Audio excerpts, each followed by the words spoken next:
Dans l'ouvrage que j'ai pu consulter, il y a une véritable bombe dont vous avez pris certainement la mesure, qui est de dire que Manuel Valls a été un ami de la Palestine, un ami sincère et combatant.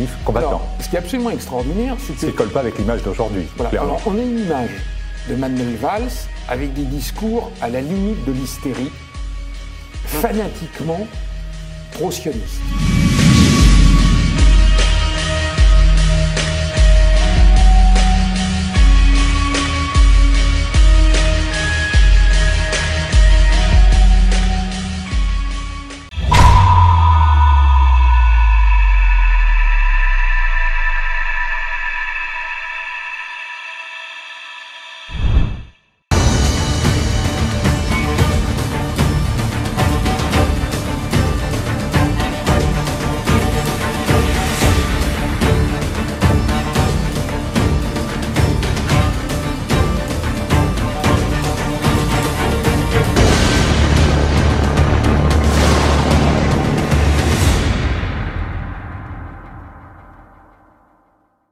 Bienvenue dans Grand Largue, l'émission qui s'intéresse à l'histoire, à la mer, une passion française trop souvent méconnue, dont nous allons essayer de parler maintenant. Professeur, comment va s'articuler cette émission? Alors cette émission, nous allons essayer de la développer autour de 3 thèmes. Le grand sujet, qui sera aujourd'hui principalement consacré au Lusitania, nous verrons pourquoi, un drame de la mer. Puis une exposition, ou à plusieurs expositions qui nous ont plu, qui se passent en ce moment. Et enfin, nous conclurons par des livres qui ont retenu notre attention. Il me semble qu'il manque un mot dans ce que vous venez de dire, c'est le mot archive. Oui, effectivement. Pourquoi cette émission se veut-elle historique? Parce que l'histoire n'est pas le journalisme. Et l'historien est l'homme qui prend le temps d'analyser, de rechercher des documents. Et notamment... c'est le cas aujourd'hui, mais les archives s'ouvrent 20 ans, 30 ans, 50 ans plus tard. Et avec ces archives, nous allons pouvoir essayer de retrouver, si c'est possible, la vérité historique. Eh bien, tout cela me semble un excellent programme. Il ne me reste plus qu'à inviter nos téléspectateurs à venir avec nous découvrir les mystères du Lusitania. Le Lusitania, une histoire controversée, un choc terrible, 1200 morts d'un coup, une torpille, 2 torpilles. Les Allemands avaient-ils le droit d'être présents et de torpiller? Le capitaine est-il un criminel de guerre? Et pourquoi un paquebot chargé de passagers dans une zone de guerre? Et puis 2 presses qui s'affrontent, la presse anglo-saxonne d'un côté, la presse allemande de l'autre, la presse américaine envoyée à la rescousse. Bref, une histoire particulièrement complexe qui nous fascine encore. Mais, professeur, peut-on dire que le Lusitania est le premier crime contre l'humanité? Ah, le premier crime contre l'humanité. Alors, d'abord, qui nous le dit? Eh bien, ce sont les Anglais d'abord. Ce sont les Anglais qui nous le disent. Et donc, il y a une collection que je tiens absolument à présenter. De 1920 à 1940, le célèbre éditeur Payot a publié une collection de mémoires, études et documents de la Seconde Guerre mondiale et la Première Guerre mondiale. Pardon, lapsus, etc. Et regardez le dos de la couverture, vous n'avez pas moins de 50 titres où vous trouvez aussi bien Churchill que l'amiral Harper, Vérité sur la bataille du Jutland, que etc. Donc, une collection de livres tout à fait passionnants où s'expriment les hommes autorisés des 2 camps. Et donc, dans cette collection, eh bien, un des auteurs anglais qui faisait autorité à l'époque écrit 15 ans après les faits. Vous voulez parler d'Hector Bywater? Hector Bywater, spécialiste en architecture navale, auteur de nombreux livres sur la politique navale, dans un livre intitulé « Les mystères de la guerre navale 14-18 », le sujet de notre émission, un des meilleurs, bien que le moins scrupuleux des commandants de sous-marins allemands, fut Walter Schweiger, l'homme qui se couvrit d'un opprobre éternel en cousant le Lusitania. Ce crime commis le 7 mai 1915 causa la vie à près de 1200 non-combattants, dont beaucoup de femmes et enfants, et il concluait en disant « Il n'y a jamais eu sur mer de perte de guerre comparable à celle-ci qui fut un plus violent outrage à toutes les lois de la guerre et de l'humanité. » Attendez, Patrick, je vous arrête. Le crime contre l'humanité est défini. C'est pourtant pas le premier paquebot torpillé. Mais bien entendu, ce n'est pas le premier. Alors qu'est-ce qui fait la différence? Qu'est-ce qui fait la particularité du Lusitania? Justement, c'est ça la question. Parce que un des premiers paquebots torpillés a été au large de Boulogne, et ce n'est pas n'importe qui, c'est l'amiral Ganthaume, qui était chargé de 2000 réfugiés belges qui quittaient le port de Boulogne pour le Havre, et le sous-marin allemand le torpille à la sortie de Boulogne. Sauf qu'il y avait un banc de sable, le bateau s'échoue, et donc les réfugiés sont sauvés. Ce qui frappe dans le Lusitania, c'est qu'il y a 1200 morts. Mais attendez, donc il y a le paquebot français qui est torpillé. Et entre le paquebot français et le Lusitania, mer d'huile, il ne se passe rien. Non, il ne se passe pas rien, mais, et là nous y reviendrons au cours de l'émission, il faut bien comprendre que deux choses. On n'avait pas prévu une guerre sous-marine. Personne n'avait pensé à la guerre sous-marine. Bah, écoutez, vous plaisantez. Il y avait des sous-marins en préparation, en construction. Oui, mais paradoxalement, la flotte allemande, c'est 25 sous-marins. La flotte anglaise, 75, la flotte française, 80. Donc les Français et les Anglais se sont plus préparés à la guerre sous-marine que les Allemands. Mais attendez, qu'est-ce qu'ils ont fait, les Anglais et les Français? Se sont tournés les pouces? Non, mais ce qui s'est passé, c'est que avec le célèbre Tirpitz, l'Allemagne s'est lancée dans la construction d'un énorme plan de cuirassés. Et ce plan de construction de cuirassés a fait que tous les stratèges ont pensé que la guerre de 14 serait une guerre courte, et qu'on livrerait des batailles navales et qu'il y aurait un Trafalgar qui mettrait fin à la guerre. Attendez, mais ce Tirpitz, c'est pas celui qui disait les sous-marins sont un jouet coûteux ou quelque... Oui, il a dit c'est une amusette coûteuse pour la marine allemande. Sauf que nous sommes en 1913 et qu'aux manœuvres de 1913, il y a un commandant de sous-marin qui, au milieu des manœuvres, a réussi à couler fictivement 3 cuirassés allemands. Et là, brusquement, l'amusette, on s'est mis à la prendre au sérieux. Sauf que les navires, les sous-marins, sont des navires très très fragiles. Pensez que la moitié des sous-marins français fonctionnent encore à la vapeur. C'est-à-dire qu'on a un moteur électrique, personne n'utilise encore le moteur diesel. Donc on a le choix entre un moteur à charbon, il faut 10 minutes pour l'éteindre avant de plonger. Donc en fait, notre sous-marin, c'est plus un croiseur sous-marin. C'est pour ça qu'à l'époque, on utilisait le terme submersible. Voilà, c'est exactement, c'est un submersible. Et puis, les Allemands vont être les premiers à utiliser un moteur à pétrole, donc en fait à essence, qui asphyxie la moitié de l'équipage, qui met lui aussi 5 minutes à s'éteindre, etc. Donc, nous ne sommes absolument pas dans Das Boot avec les grands sous-marins allemands de la Seconde Guerre mondiale. On est dans un truc de prototype. Pensez que les premiers avions commencent à voler. On n'a pas encore de mitrailleuses en 1914 sur les avions. Donc c'est ça qu'il faut comprendre. Et alors, l'immobilisation des flottes de guerre de cuirassés qui se neutralisent fait qu'il faut bien faire quelque part la guerre sur mer. D'autant que les Français et les Anglais font un truc, ils font le blocus maritime de l'Allemagne. L'Allemagne ne peut plus, ou théoriquement, ne peut plus recevoir de marchandises. N'allez pas si vite. Je pense qu'il faut encore dire un mot sur les sous-marins. Parce que si les sous-marins sont présents à l'entrée de la mer d'Irlande en début 1915, c'est qu'ils ont eu quelques succès en 14. Alors, vous avez parfaitement raison, j'y allais un petit peu trop vite. Effectivement, pendant le mois d'août, les sous-marins allemands font rien du tout. Et puis, au milieu de septembre, il y a un coup extraordinaire. Un sous-marin allemand, le même jour, va couler 3 cuirassés anglais, l'Aboukir, le Crécy et le Hogg. Alors, comment est-ce qu'il a réussi ce tel exploit? Attendez, c'est 3 défaites françaises. Donc oui, c'est ça.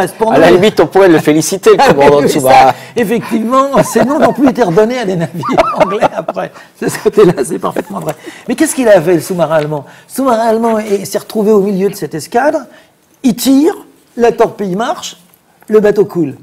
Les autres, tellement stupéfaits, on dit que faire? Et on n'avait pas prévu, ni dans la marine française, ni anglaise, ni allemande, que faire quand un cuirassé est coulé. Donc les 2 autres cuirassés s'arrêtent pour mettre des canots à la mer pour sauver les survivants. Et là, le sous-marin, il est au tir à la foire. Hein. Paf, paf, il tue les 3 autres. Et donc l'amirauté anglaise, suivie par toutes les amirautés, va dire dorénavant, quand un navire coule, vous fichez le camp, et ce sera des navires spéciaux qui viendront récupérer les passagers plus tard, en partant du principe que le sous-marin a fichu le camp. Donc, on peut revenir au sujet que vous vouliez aborder, c'est pourquoi les Allemands font-ils la guerre au commerce? Je crois, selon mes souvenirs, que c'était interdit par le traité de Paris de 1856. Voilà, en 1856, il y a eu un traité international qui interdit la guerre de course. Mais attention, la guerre de course, qu'est-ce que c'est? Ce sont des corsaires marchands privés qui attaquaient surtout des commerçants. Là, la guerre de course, elle interdit les marchands privés. Mais la guerre de course, le traité de 1856 n'a jamais interdit à une marine de guerre de couler ou de prendre un navire de commerce ennemi. Simplement, ça sera réservé à la marine de guerre. Et là, c'est très très important, parce qu'on a des livres comme ceci, ou des revues qui titrent aussi bien à propos des sous-marins français, anglais qu'allemands, ils disent « les sous-marins pirates ». Là, il faut évacuer ce titre. Absolument. Les sous-marins de toutes les nations de la guerre 14-18 jusqu'à nos jours, ce sont des équipages nationaux, avec le pavillon de guerre de la flotte de guerre, donc allemand, français, vous oubliez les gens en uniforme, donc en aucun cas ce sont des pirates. C'est une flotte régulière qui utilise, au lieu d'un torpilleur, un sous-marin. Bon, vous oubliez un petit peu quelques sous-marins de commerce qui ont existé entre l'Allemagne et l'Amérique, mais oui, c'est l'anecdote. C'est l'anecdote. Donc, en fait, les Allemands se trouvent aussi devant un autre paradigme qu'ils n'avaient pas prévu, c'est que la guerre devient beaucoup plus longue que prévu. Voilà, ça c'est ça le grand problème, à savoir que tout le monde pensait à une guerre courte, il y a une guerre longue, et ce qui nous intéresse aussi pour notre sujet, c'est que la Belgique est envahie, et les Allemands vont récupérer le port d'Ostende et de Zeebrugge. Donc les sous-marins allemands qui avant n'opéraient que de Kiel vont pouvoir opérer devant la côte anglaise. C'est de là les embouteillages de Zeebrugge qu'on tente les Anglais. Qui sera le grand exploit de 1918. De 1918. Donc ils tardent 4 ans pour le faire. Et alors que font les Français et les Anglais pendant 4 ans? Ça sera une émission à elle toute seule, etc. Ils vont faire un exploit extraordinaire. Ils vont couper la Manche en deux avec un réseau de mines, de filets dérivants, de filets qu'on ouvre et qu'on ferme, etc. Et donc les sous-marins allemands ne traverseront jamais la Manche. Ils sont obligés de faire le tour par les Orcades, l'Écosse, etc., la mer d'Irlande pour venir attaquer le Havre. L'entrée du canal de Bristol, qui est le point qui nous intéresse pour notre histoire. Voilà, mais ceci, les sous-marins allemands ne commencent à le mettre au point qu'en janvier 1915. D'accord, mais les Allemands ils sont quand même coincés d'un point de vue juridique. C'est-à-dire théoriquement, ils ne peuvent pas couler un navire de commerce sans l'avoir à raisonner, vérifier qu'il transporte une cargaison de contrebande de guerre, et à ce moment-là seulement, le couler. C'est ce qu'ils font d'ailleurs avec leurs corsaires dans les autres mers du monde. Mais là, ils se trouvent devant un obstacle, c'est que les Alliés ont trouvé une contre-mesure, c'est les faux bateaux de commerce qui font la chasse aux sous-marins. Autrement dit, je fais semblant d'être un navire de commerce. Au dernier moment, quand le sous-marin a fait surface, j'abats les panneaux, je sors les canaux de 105 et le sous-marin est fini. Voilà, c'est ce que vous nous appelez, ce qu'on appelle les Q-ships, Q, la lettre Q, ship, c'est-à-dire ce sont des faux navires de commerce qui sont des pièges à sous-marins. Les pièges, exactement. Et qui vont faire très mal. Mais il y a aussi l'autre problème, c'est que les Allemands profitent de la neutralité de la Suède et de la Hollande pour tenter de faire venir des navires neutres.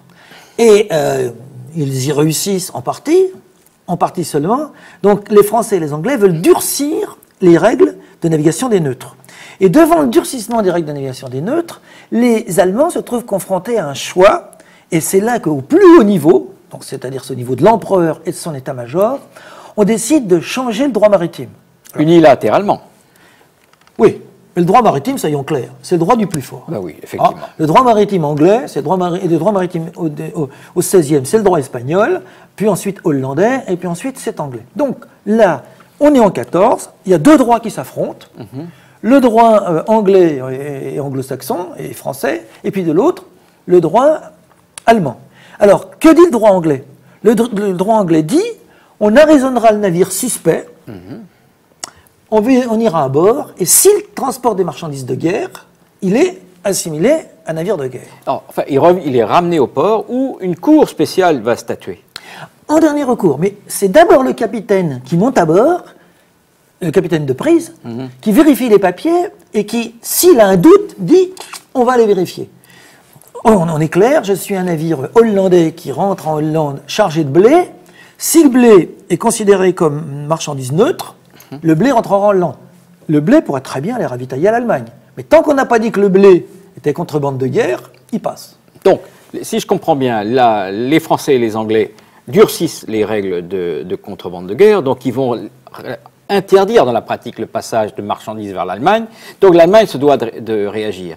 Et si mes souvenirs bien, ils sont bons, ils réagissent en février 1915 en publiant une note. C'est ça. Alors, les Allemands vont opposer un autre droit en disant on ne va plus s'occuper de la cargaison, ni de la nationalité du navire. On va dire qu'il y a des zones interdites. Tout navire, quel qu'il soit, présent dans ces zones interdites, sera torpillable à merci. Donc que vous soyez américain, français, que vous soyez avec passagers ou que vous soyez navire de guerre, si vous êtes là, torpillable. Alors, haut le cœur, tout le monde hurle, les Américains publient, machin, etc. Et néanmoins, les Allemands disent, eh ben voilà, à partir du 15 février, ça s'appliquera comme ça. Donc, pour les Allemands, le blocus de l'Angleterre est un objectif de guerre primordial. C'est ça. Alors, donc, on ne l'a pas précisé, mais c'est très clair. Les Allemands disent, sera zone de guerre, toute l'Irlande.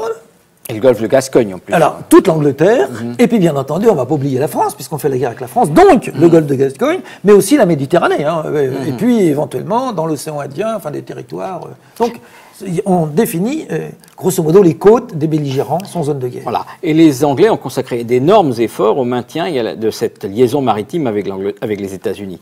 Même avant-guerre, quand la Cunard souffrait face à la concurrence de la Hapag-Lloyd allemande, elle a bénéficié de prêts importants de la part du gouvernement britannique pour construire 2 super paquebots capables de traverser dans un temps record à 26 nœuds. C'est le Lusitania et le Mauretania. Voilà, alors en fait, un peu les Français, mais surtout les Anglais et les Allemands, se sont d'abord fait une lutte acharnée par paquebot interposé pour le contrôle du commerce avec les États-Unis. Il ne faut pas oublier que... Dont celui des êtres humains. Voilà, il y avait énormément d'émigrants, et notamment, par exemple, les armateurs allemands avaient obtenu le droit de faire escale à Boulogne, où les plus pauvres des émigrants marchaient pour aller à Boulogne, et puis à Boulogne, ils prenaient enfin le bateau. Mais d'autres passaient par l'Angleterre, où il y avait Liverpool. Donc les compagnies se faisaient une rivalité acharnée. Pourquoi une rivalité acharnée? Parce qu'en fait, paquebots de commerce et les paquebots de commerce des deux camps formaient aussi des officiers et des marins qu'on utiliserait plus tard dans la marine de guerre. Donc, derrière la guerre du commerce se préparait une guerre navale tout court. Et oui, mais parce que quand un navire bénéficie de prêts de l'État pour sa construction et de subventions pour son fonctionnement, il faut bien une condition. La Royal Navy ne le faisait pas pour la beauté des yeux du président de la Cunard. Voilà, les Anglais avaient prévu que plus on traversait vite l'Atlantique, plus on serait ravitaillé rapidement, etc. Et donc ils ont payé par des subventions les compagnies de commerce pour faire des bateaux, certains bateaux très rapides, et notamment donc des paquebots, et parmi ces paquebots, les 2 plus célèbres. Okay. Donc ce qui veut dire qu'en cas de déclaration de guerre, le Lusitania et le Mauretania pouvaient être réquisitionnés par la Marine royale et devenir des croiseurs auxiliaires. Complètement. D'ailleurs, on a le même cas pour la France, avec un bateau qui s'appelle le Provence 2, qui sera torpillé en 1916 et qui sera chargé de troupes. Alors, le Lusitania reste avec surtout des paquebots, mais le sister ship, le Mauretania, lui sert de transport de troupes. Donc, voilà, le truc est clair. Les paquebots sont au service de la cause militaire. D'accord, nous sommes au début 1915. Le Lusitania fait des allers-retours entre New York et Bristol, au Liverpool, et à un moment donné, à fin avril, il se retrouve au port de New York et il doit repartir vers l'Angleterre. Et cette fois-ci, non seulement il embarque ses passagers, mais aussi ceux du Mauretania qui est réquisitionné par la Marine royale. Voilà, et pendant le même temps, l'ambassade d'Allemagne fait afficher sur les guichets new-yorkais de la Cunard: attention, vous allez embarquer sur un navire qui sera dans une zone de guerre, n'écoutez pas ce que dit la Cunard, vous prenez le risque d'être sur un navire qui sera torpillé. Et oui, là, on en a des photos, c'est publié dans les journaux que nous allons vous montrer. Que répondent les Anglais? Ils répondent taratata. Et ils disent, le Lusitania n'a pas peur des sous-marins et il va les défier. Voilà. Donc, voilà ce que publie le New York Times. Autrement dit, les passagers qui embarquent à bord du Lusitania savent très bien qu'ils vont dans une zone de guerre. Puisque l'ambassade d'Allemagne a publié cette fameuse annonce, les journaux disent, mais attention, vous allez devant les sous-marins. Et les passagers qui montent à bord du Lusitania sont interrogés par les journalistes du New York Times, et ils répondent, oh, nous, on n'a peur de rien, le Lusitania va à 21 nœuds, on ne craint pas les sous-marins allemands. Complètement. Et là, on a des interviews qui sont très claires. Quelque part, le Lusitania est incoulable. Alors, vous allez me dire, pourquoi poser la question, puisqu'il a coulé? Non, il faut justement répondre, parce qu'on est au cœur du sujet. Là, il faut donner quelques petits renseignements techniques. Mais les assurances, par exemple, qu'est-ce qu'elles en pensent, alors, le Lusitania? On y arrive dans un instant, mais il faut savoir que le Lusitania, nous l'avons dit, a une réduction de ses chaudières qu'il fait passer de 26 nœuds à 21 nœuds, mais un sous-marin allemand en surface, c'est 10 nœuds, en plongée, c'est 8 nœuds. Donc, aucun sous-marin allemand ne peut rattraper un paquebot. C'est impossible. C'est impossible. Alors vous allez me dire, mais dans quelles circonstances un paquebot peut-il être coulé? Eh bien, il faut à ce moment-là que le sous-marin allemand soit devant lui, avec un angle de tir favorable, qu'avec la distance, il faut que la torpille soit dans la bonne direction, que le nombre de secondes s'écoule, que la torpille fonctionne, etc. Donc soyons très clairs, on est en février 1915, la chance pour que... C'est une chance dans un million. C'est à peu près une chance sur un million. Et la réponse, elle est là. Les assureurs américains ont assuré la cargaison au taux, écoutez bien, de 1%. Donc ça veut dire qu'ils considéraient qu'il n'y avait aucune chance que le Lusitania coule. Hein. Donc c'était tous les stratèges, tous les tacticiens pensaient que le navire ne pouvait pas couler. Et attendez, si on a des marchandises assurées, on a forcément un manifeste. Donc on sait ce qu'il y avait à bord. Alors là maintenant, vous posez une autre question. C'est la grande question. Est-ce que c'était un vrai paquebot? Autrement dit, est-ce qu'il ne transportait que des marchandises entre guillemets neutres, donc civiles, ou transportait-il d'autres marchandises? Écoutez, je ne peux pas imaginer que la Cunard ait pris le risque d'embarquer des marchandises militaires à bord. Eh bien, la réponse, elle est si. Elle est si. Alors, comment le savons-nous? Eh bien, dans la guerre de propagande qui va suivre le naufrage du Lusitania, 3 jours plus tard, l'ambassade allemande aux États-Unis s'est procuré et publie le manifeste de la cargaison du Lusitania. Et sur ce manifeste de la cargaison du Lusitania, eh bien, vous lisez bacon, butter, beef, cheese. Bon. Par contre, vous trouvez copper. Bon, copper, c'est du cuivre. Et en fait, là, il y en a quelques tonnes. Hein. Il y a même des centaines de tonnes de cuivre. Or, le cuivre sert, vous le savez tous, à fabriquer les douilles de canon, les douilles d'obus, de balles, etc. Donc le cuivre est manifestement une marchandise déjà qui peut servir à la guerre. Lubricating, c'est la même chose. Mais on va beaucoup plus loin, car là il est carrément écrit military goods, donc marchandises militaires, et là on nous en donne la valeur. Hein. On nous dit qu'on en a quand même pour 3 millions de dollars. Et l'étage en dessous, on lit ammunition case, vous comprenez tous, hein, ça veut dire munitions. Et donc, nous le savons parce qu'il y a eu des enquêtes après, etc., et nous le revérifierons après. Il y a pour plus de 50 tonnes de munitions de guerre sous différentes formes, obus, douilles, balles, etc. Patrick, je vous arrête. Pourquoi le gouvernement britannique prend-il un risque aussi important que celui d'embarquer des munitions à bord d'un navire de passagers ? Là, il y a deux hypothèses. Il y a une hypothèse qui prétend que ça aurait été les services secrets anglais qui auraient embarqué les munitions sans que l'armateur le sache. C'est possible. Ça me semble très, très douteux. Non. Je crois que le gouvernement britannique, qui par le biais, nous l'avons expliqué, de ses primes, contrôle la Cunard, a fait charger des marchandises militaires à bord en pensant que le navire ne risquait pas de couler. Incoulable. En fait, tout le monde pensait qu'il allait pouvoir traverser le rideau de sous-marin sans aucun risque. Exactement. Mais comment se déroule cette attaque, ce naufrage? Alors, l'attaque et le naufrage. Donc c'est très très bien connu pour plusieurs raisons. D'abord parce que le sous-marin allemand étant rentré au port a donné son livre de navigation. Tout navire de guerre doit avoir un livre de navigation. C'est conservé dans les archives et en 1918 on l'a récupéré. Les Allemands n'ont pas cherché à le détruire. Hein. Donc non, l'original on l'a trouvé, etc. Donc pour les Allemands c'est bien un acte de guerre légitime. C'est un acte de guerre légitime pour eux. Donc ils expliquent très bien que le bateau cette fois-ci est parti de Kiel, il a fait le tour, etc. Et il était en station où au large de Liverpool, puisque les bateaux allaient arriver. Donc il était en demi-croisière devant Liverpool à attendre et il naviguait le long de la côte. Il naviguait entre l'Irlande et Liverpool. Et en fait, c'est lorsque le Lusitania s'approche de l'Irlande, où le commandant, contrevenant aux ordres reçus de l'amirauté, au lieu de faire des zigzags, il va en ligne droite, réduit sa vitesse pour rentrer à Liverpool avec la marée et se rapproche de la côte. Et là, sans le savoir, il est comme un canard qui se pose devant un chasseur. Oui, mais il faut d'abord bien se dire que le navire était à 21 nœuds.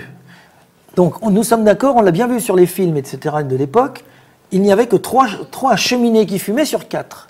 Mais quand vous êtes à 21 nœuds, la fumée de charbon se voit je dis bien, des dizaines de kilomètres. Donc, le sous-marin avait fini sa croisière, il ne lui restait plus que 2 torpilles, il s'apprêtait à rentrer, il remonte en surface, coup de périscope, et il voit au loin une fumée. Et là, le commandant allemand se dit, mais au fait, je suis devant. Donc, si j'appareille en suivant tel cap, je vais couper la route, j'aurai un angle de tir de quelques minutes, Mais il y a un coup à jouer. Donc, il apparaît, il se met en position, il tire sa torpille, alors d'autant plus facilement que le commandant anglais a fait d'énormes fautes, pas de zigzag, et surtout, il réduit sa vitesse. Et pourquoi il réduit sa vitesse? Parce qu'il veut rentrer à Liverpool avec la marée haute. Donc, il attend la marée montante, donc il ralentit. Donc, à partir du moment où il ralentit, bah, évidemment... Il ralentit, il va en ligne droite. Il va en ligne droite, terrible. Il est la cible idéale. Autrement dit, le commandant du sous-marin allemand repère le navire, calcule son itinéraire, tire sa torpille. Quand la torpille est tirée 30 secondes plus tard, boum, impact. Voilà. Alors déjà, il avait toutes les chances que ça ne marche pas. Parce qu'on est au début de la guerre, une torpille sur deux ne fonctionne pas. Ensuite, la torpille, elle peut très bien ne pas battre le bateau, parce que c'est des calculs d'angle de tir. Ils ont beau être matheux dans tous les cas, parce qu'on fait des maths dans l'école navale pour calculer tous ces angles de tir. C'est pas parce qu'on a tout calculé que c'est ça donc marche. un commandant exceptionnel. Alors oui, c'est un très très bon commandant qui s'est déjà illustré. Il a déjà coulé plusieurs dizaines. Oui, il en est à 120 ou 130 000 tonnes de navires coulés. Donc c'est un très bon commandant de sous-marin, très estimé de ses collègues. Donc le bateau prend sa torpille. Vous connaissez tous le Titanic. Oui. Bon. 80 mètres de brèche. 80 mètres de brèche. Il a coulé en combien de temps? 4 heures. 4 heures. Et là, que se passe-t-il? Le bateau coule en 18 ou 21 minutes. Bon. Or, une torpille de l'époque, dans un paquebot de ce type qui a des cloisons étanches, ça doit faire un trou comme ça, et le bateau met 12 ou 24 heures à couler, peut-être même d'ailleurs ne coule pas du tout. 18 minutes, et surtout, tout le monde a noté, le commandant du sous-marin compris. Aussi, puisqu'on l'a noté sur son livre de bord. Donc c'est noté par tous les survivants, machin, il y a eu une deuxième explosion. Une trentaine de secondes après. Et la question, c'est deuxième torpille. Oui, mais sauf que les sous-marins ont très peu de torpilles. Donc, vous ne pouvez pas planquer une torpille, etc. Donc, on a le compte exact des torpilles du sous-marin. Il en a tiré une. C'est absolument sûr. Personne ne Mais alors, conteste. attendez, Patrick, je ne comprends pas. Il y a une torpille qui fait un boom, et l'autre, c'est pas un autre sous-marin qui était là par hasard et qui a fait... Non, non, rien du tout. Et donc, nous sommes là, justement, au cœur du problème, parce que le sous-marin, le navire, ne peut pas avoir torpillé sans cause, et donc ça sera la défense des Allemands. La défense des Allemands, c'est... il y avait des munitions de guerre, il y avait autre chose, il y avait ceci et cela. Donc c'est bien un navire de guerre, et c'est pas un navire de passagers. Autrement dit, la deuxième explosion, celle qui a fait précipiter la perte du navire, et serait due aux explosifs, aux munitions, à toute cette marchandise secrète, ce contrebande de guerre. Et c'est donc le grand débat qui va avoir lieu pendant la guerre et après la guerre. Qu'est-ce qui a coulé le Lusitania?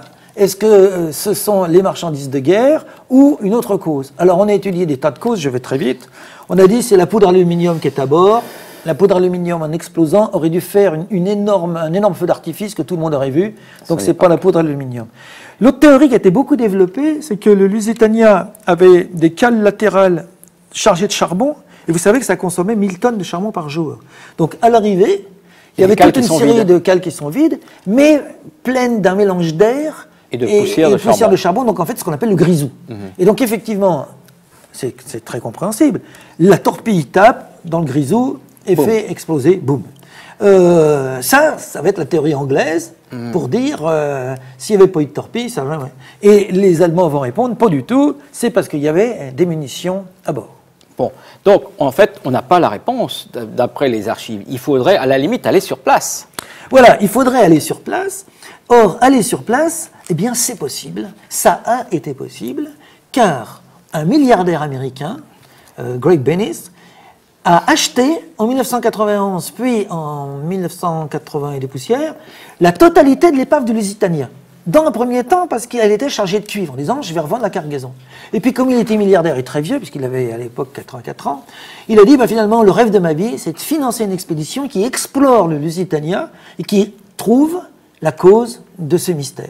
Il va financer cette expédition, on va envoyer des plongeurs sous-marins qui vont faire une brèche dans la coque, on va entrer un sous-marin preneur de vue, et là, surprise, ce sera la séquence vidéo que nous allons découvrir à l'instant, parce que ces images sont extraordinaires, parce qu'elles ont été prises à très grande profondeur par un robot sous-marin qui a réussi à se faufiler dans la coque, et les images que vous allez voir dans quelques instants nous prouvent bien que le paquebot Lusitania était chargé de contrebande de guerre. À la surprise générale, le vidéoray ne se contente pas de pénétrer dans l'épave. Il réussit à se faufiler entre 2 étages de pont effondrés jusqu'à la zone des soutes. Il y a des cartouches de fusil. Vous voyez ça? Oui. Ce sont des cartouches de 303. Ils en avaient chargé combien? 4 millions de cartouches. 4 millions? Il y a d'autres cartouches là. Et ça, ce sont les boîtes. Les boîtes ont pourri et les cartouches sont toujours empilées. On est dans la soute. C'est incroyable. Il y en a des tonnes. Mais enfin, je comprends pas. Comment elles étaient rangées? Elles étaient rangées dans des boîtes, mais on ne les mettait pas dans un endroit spécial. Ils commençaient par charger les soutes, et quand il y avait un espace vide entre une grosse caisse et la cloison, ils y glissaient une boîte de cartouches pour stabiliser le chargement. Elles leur servaient de cale.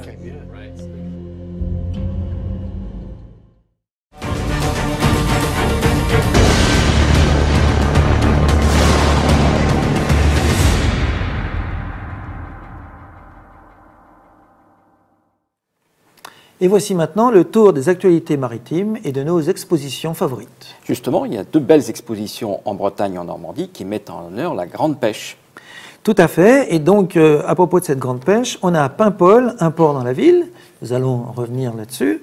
Et Granville, justement, et la morue. Absolument, parce que Granville, c'est les Terre-Neuve. Les Terre-Neuve, c'est la morue, et ça a été toute la richesse de cette région. Voilà. Alors, avec la morue, on aborde un thème historiquement tout à fait passionnant. Dans les archives, la pêche à la morue est considérée comme une pêche lointaine. Alors, qu'est-ce que veut dire ce terme, pêche lointaine? C'est tout simplement par rapport à la pêche côtière. Autrement dit, jusqu'à une période immémoriale, on pêchait le long de la côte, et avec l'arrivée du conservateur qu'est le sel, et de ces 2 grands lieux de production que sont, pour la France, le sel de Guérande, et pour le Portugal, le sel de Setúbal, le fameux sel blanc, eh bien, l'Europe se lance dans la pêche lointaine car elle peut conserver le poisson. Mais la première espèce, c'est pas une pêche lointaine, c'est le hareng de la Baltique. Voilà, c'est le hareng, pas seulement de la Baltique, c'est aussi le hareng de la mer du Nord, c'est le hareng aussi qui est le long des pêches des côtes françaises, le hareng de nos mers, comme on dit à Boulogne ou comme on dit à Dunkerque. Et ce hareng, effectivement, vers 1400-1500, les Diepois d'un côté, les Hollandais de l'autre, inventent une manière de le conserver dans un tonneau avec du sel. Le hareng, maintenant, va pouvoir se conserver pendant plusieurs mois. Il va donc devenir produit d'exportation. Et donc, l'Europe se lance sur la mer parce qu'il faut du sel. Et en contrepartie, ce sel, on peut le revendre, notamment à l'Europe du Sud, en cac. Donc, c'est pour ça qu'on dit des Parisiens dans le métro qui sont serrés comme des harengs en cac. Complètement. Et le hareng au cac, c'est un art, car si le hareng est mal caqué, il va pourrir, on ne pourra pas le vendre. Sauf que, à la fin du 15e, début 16e, le hareng disparaît, problème écologique sur lequel on discute. Il faut trouver un premier remplacement, c'est la morue. Donc, on découvre la morue qui est encore dans les mers européennes. Alors non. Enfin, oui, il y a de la morue dans les mers européennes, etc. Mais justement, à Paimpol, on a découvert un texte de 1504 qui dit que les Paimpolais pêchent déjà la morue à neuf depuis 60 ans. Attendez, vous me racontez des cracks. Ça veut dire, moi je sais un minimum compter, si en 1504 moins 60 ans, c'est bien avant Christophe Colomb. Mais bien entendu. Christophe Colomb n'a jamais découvert l'Amérique. On fera une émission à ce sujet-là. Là, vous secouez. Hein. Non. Christophe Colomb a inventé le retour d'Amérique, c'est-à-dire que tout le monde savait où étaient les Antilles, mais il fallait en revenir. Donc il invente ce qu'on appelle la Volta, le point haut. Christophe Colomb, justement, c'est un marchand, c'est un découvreur. Il communique une route au monde entier. Le pêcheur ne communique jamais ses lieux de pêche, sauf s'il y est contraint. Et là, c'est une raison fiscale. Donc on a la preuve que dans les ports de Bretagne, ou sans doute dans les ports d'autres ports européens, les pêcheurs connaissaient des lieux de pêche extra-européens, bien avant les grandes découvertes. Tout à fait. Le Havre, en 1504, a plus de 20, voire 30 navires qui pêchent à Terre-Neuve. C'est extraordinaire. Il est bien évident que ce n'est pas 1492, 1504, ça faisait des années qu'ils pêchaient. Donc ils ont forcément mis le pied à terre, puisqu'il fallait sécher la morue. Alors là, vous posez une autre question. C'est qu'il y a 2 manières de pêcher et de conserver la morue. On a la morue qu'on va pêcher et saler à bord, mais on a aussi la morue où on débarque et on utilise le vent et le soleil du Canada pour sécher cette morue. Et ce sont ces deux modes qui vont coexister, sachant que la morue salée à bord va prendre de plus en plus d'importance jusqu'au 19e siècle, où elle devient parce que les pêcheurs ne risquent pas les flèches des Indiens ou les balles des Anglais. Oui, c'est surtout les balles des Anglais, parce qu'avec les Indiens, on a copiné tout de suite. Bon, ce qui veut dire que notre ennemi héréditaire n'est pas l'Indien, mais l'Anglais. Mais revenons à Paimpol.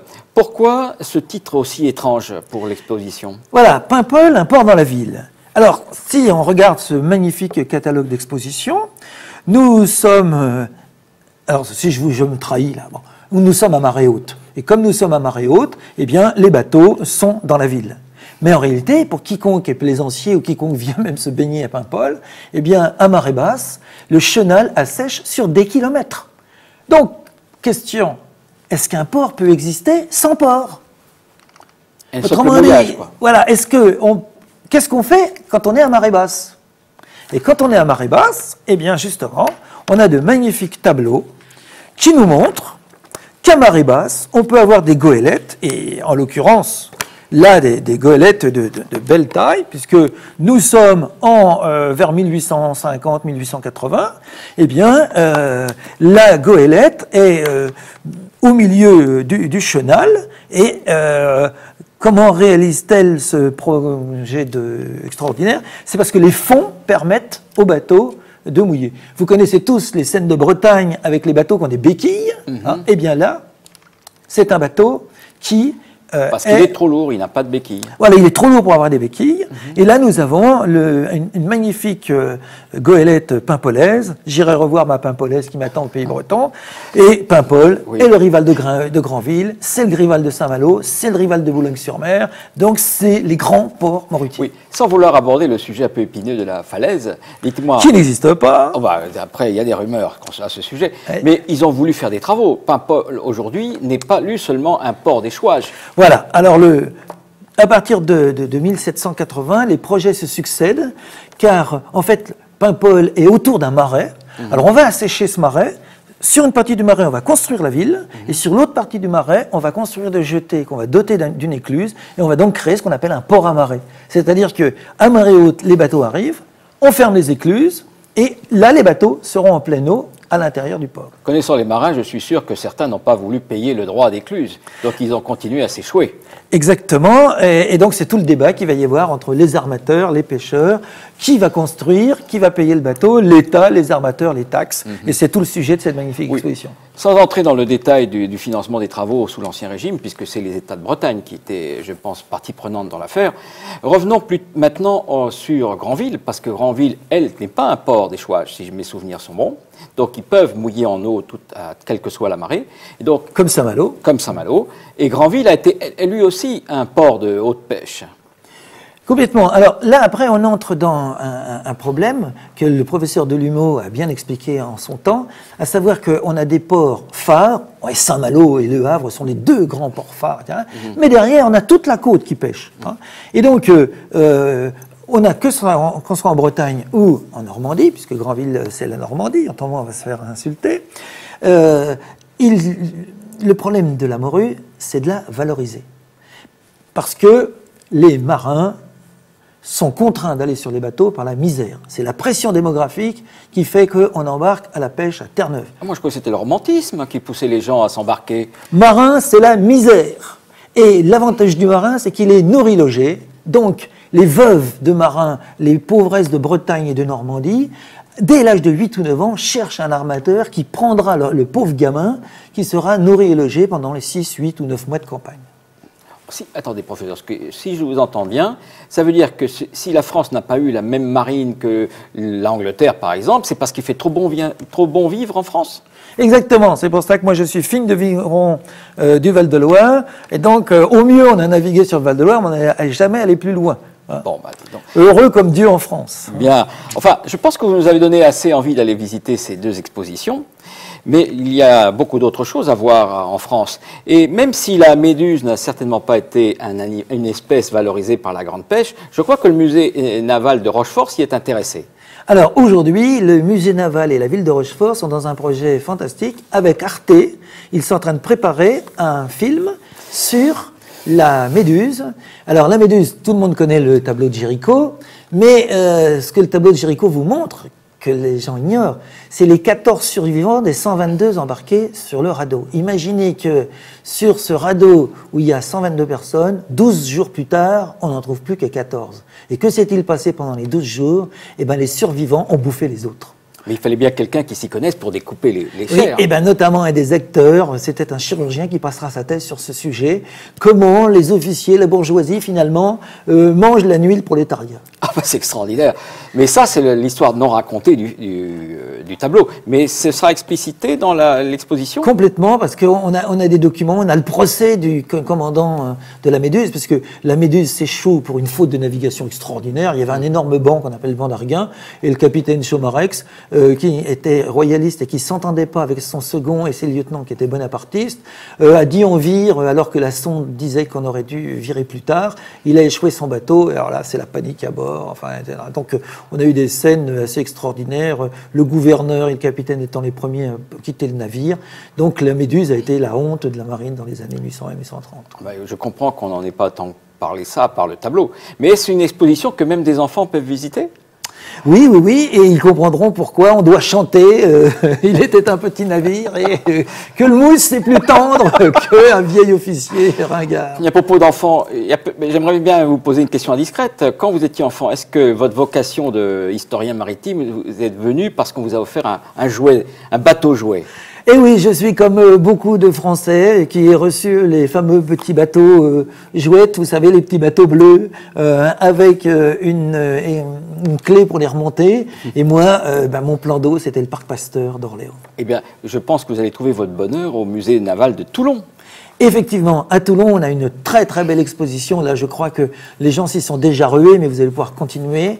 Une exposition sur les bateaux jouets des années 1860 à nos jours. Il y a des pièces uniques et vous verrez les passions des collectionneurs qui ont restauré. Ils sont capables de payer des fortunes pour ces bateaux jouets. Ah oui, tout à fait, on ne devrait pas le dire, mais les bateaux jouets valent des fortunes. Autrement dit, si dans un vide-grenier je trouve un bateau jouet, je dois me précipiter. Oui, alors le problème, c'est qu'ils sont très souvent en très mauvais état, mais aujourd'hui, il y a des restaurateurs qui restaurent à des prix que je n'ose imaginer d'ailleurs. Bon, puisque nous utilisons le mot restaurer et même reconstruire, il y a la fameuse Hermione qui est non seulement qui a été mise à flot, mais qui aujourd'hui a reçu, voici quelques jours, ses derniers canons. Voilà, alors un autre événement maritime majeur pour toute la France, vous le savez, nous n'avions pas de vaisseau en bois comme le Victory anglais, et donc il y a eu un projet un peu fou qui est né dans les années 1990, reconstruire une frégate du temps de Louis XVI, l'Hermione, celle qui avait emmené Lafayette pour annoncer l'arrivée des troupes de Rochambeau qui allaient sauver les États-Unis. Si je calcule bien, la réplique de l'Hermione, la construction qui se veut une réplique de l'Hermione, ils ont mis 17 ans à la construire. C'est ça. Donc l'association qui est en grande partie composée de bénévoles et qui cherche toujours du financement, aura mis plus de 17 ans à construire l'Hermione, alors que du temps de l'Hermione, on a mis, il faut le savoir, moins de 6 mois pour construire un bateau de 50 mètres de long qui fait plus de 1000 tonnes de ports lourd, 30 canons, 300 hommes d'équipage, une voilure qui monte à 50 mètres de haut. Et donc les arsenaux de l'époque étaient des lieux extraordinaires, capables de mobiliser plus de 1000 charpentiers, des équipes de centaines de voiliers, gérer des centaines de canons. Et les cordiers, il ne faut pas oublier. Les cordiers, alors aujourd'hui ce qui nous reste et qu'il faut tous visiter, c'est la corderie royale de Rochefort, qui nous montre tout le fonctionnement de l'arsenal. Il faut bien comprendre qu'il faut attendre 1880 pour qu'en France, on trouve une unité capable de mobiliser plus de 1000 ouvriers. Avant, c'était les arsenaux, et le premier grand arsenal, c'est l'arsenal de Venise. Autrement dit, depuis les années 1500 jusqu'à finalement 1900, le plus grand lieu de concentration ouvrière d'Europe, c'est l'arsenal. Absolument. Mais ces fameux canons, c'est des répliques, des machins-choses en résine ou ils ont fait un effort? Alors au début, l'association a voulu faire des canons en résine. C'était moins lourd, c'était moins cher, etc. Sauf que l'Hermione, se voulant une réplique, eh bien, elle se retrouvait trop haut sur l'eau. Alors, il fallait mettre un énorme lest en plomb pour arriver à baisser le navire. Et donc, à ce moment-là, autant reconstituer des vrais canons. Hein. Donc, on a trouvé les plans. Et on a fait un appel d'offres. Et c'est donc une entreprise à côté d'Angoulême qui vient de fondre ces canons. Mais il y a un problème avec les autorités américaines. Comment ça? Eh bien oui, alors, un canon, donc en fait il faut savoir que les premiers canons, on utilisait un moule et le trou pour mettre la charge de poudre et le boulet était en cire perdue, on coulait, mais c'était pas toujours droit, donc ou le canon tirait pas droit, ou le canon explosait. Voilà. Et donc, et vers 1740-45, un Suisse, toujours lui, a inventé une méthode pour forer les canons. C'est-à-dire qu'à ce moment-là, on a fait un canon plein, et puis, grâce à la trempe, on avait des forets plus dures que l'acier du canon. Et on a fait un trou et on perforait le canon. Excusez-moi, je veux bien comprendre. Le canon est plein. Oui. Et avec un vilebrequin ou une perceuse, on creuse le trou. C'est ça, avec une super perceuse, on perce jusqu'à la distance que l'on veut pour que la chambre garde quand même une épaisseur pour le recul. Donc là, on a le trou. Mais maintenant, vous savez qu'il faut un autre trou.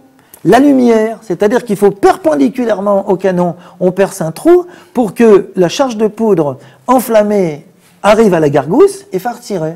Eh bien, les canons de l'Hermione n'ont pas de lumière, parce que s'ils avaient une lumière, ils seraient armes de guerre. Les Coast Guard américains considéreraient l'Hermione, qui n'est pas commissionnée par la marine de guerre française, comme un pirate, et donc la traversée de l'Hermione s'arrêterait là. Eh bien, disons, moi qui reviens des États-Unis, je peux vous assurer qu'ils ne sont pas très drôles à la police des frontières, donc je vous crois, ils sont capables, sur parole, d'arraisonner l'Hermione parce que les canons sont capables de tirer.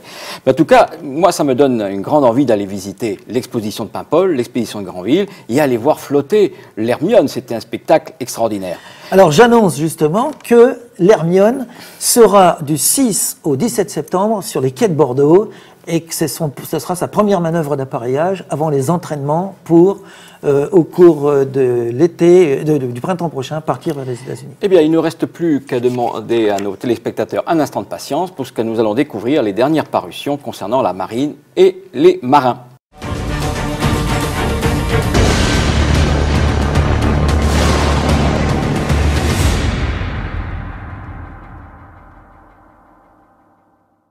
Et maintenant, l'actualité de quelques livres maritimes.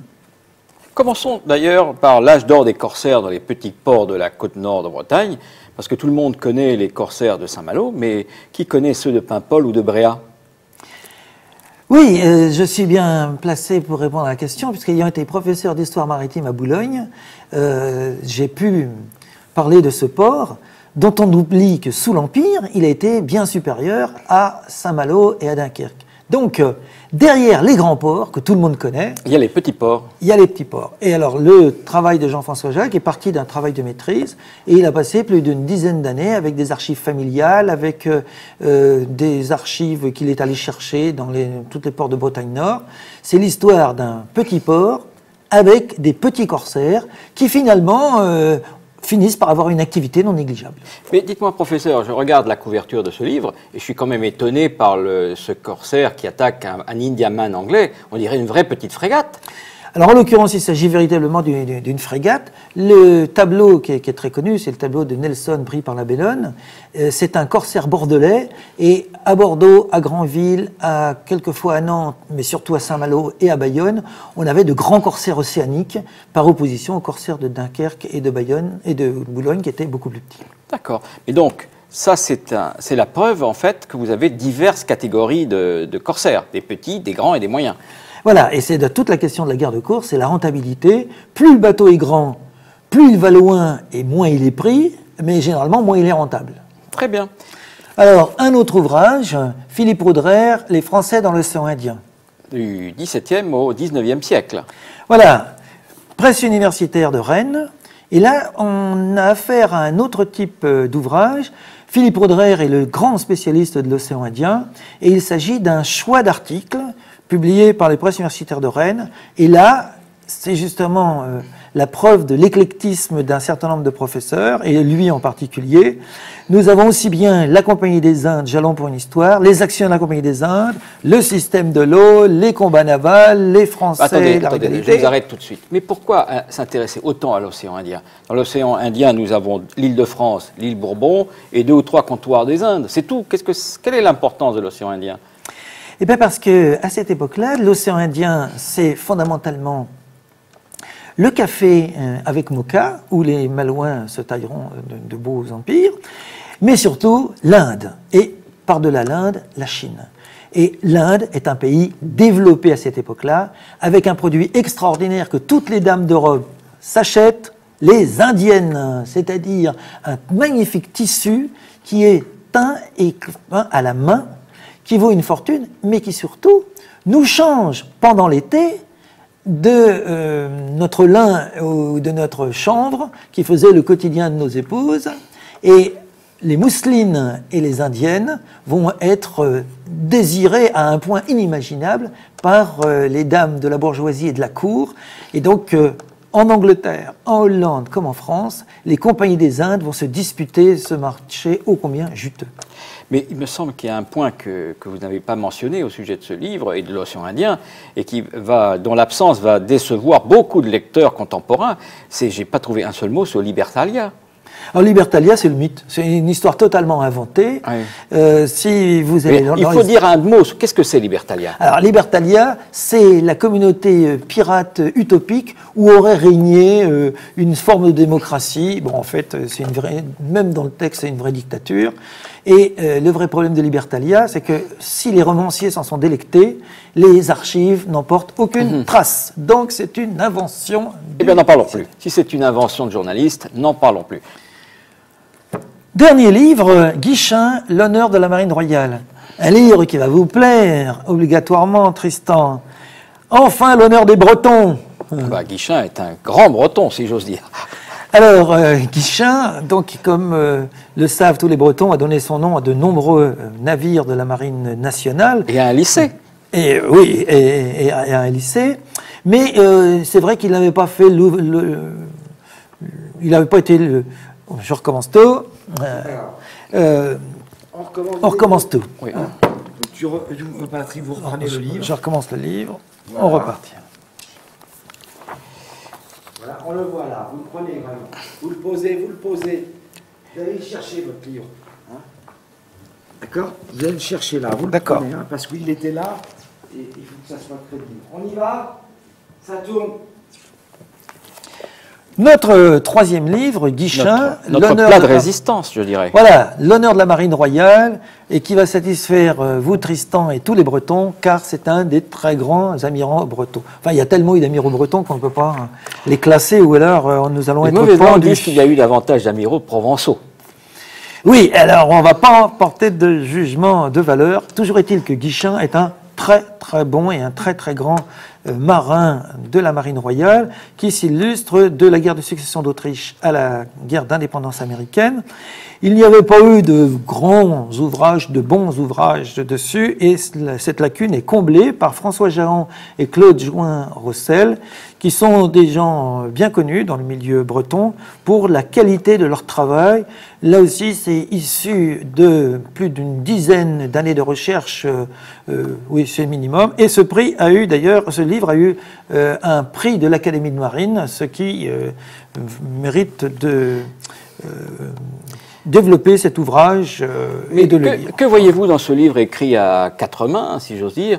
Est-ce que c'est l'itinéraire d'un noble breton qui est un noble terrien, en fait, puisqu'il habite Fougères, ou bien ce thème qui vous est si cher, l'évolution de la marine de Louis XV à la marine de Louis XVI, c'est-à-dire de la catastrophe à la Renaissance? Oui. Alors en fait, Guichen est particulièrement intéressant parce que en fait, il commence au moment de la guerre de succession d'Autriche, qui est une demi-victoire, un demi-échec de la marine française. La guerre de 7 ans, nous savons tous les catastrophes de cette guerre, et c'est un des grands hommes du renouveau, et notamment, il peut s'enorgueillir d'avoir battu par 3 fois Rodney, le vainqueur des Saintes, mais Guichen donc précède de grâce dans les victoires qui donnent l'indépendance aux Américains. En d'autres termes, ce livre rend justice à la mémoire d'un grand oublié. Tout à fait. Et c'est bien l'originalité de ce livre, de nous montrer à la fois l'itinéraire, mais aussi l'état de la marine, les constructions navales, les difficultés d'une bataille navale sur lesquelles tout repose, les hommes, la poudre. Eh bien, c'est un livre que l'on peut chaudement recommander à tous nos téléspectateurs. Complètement.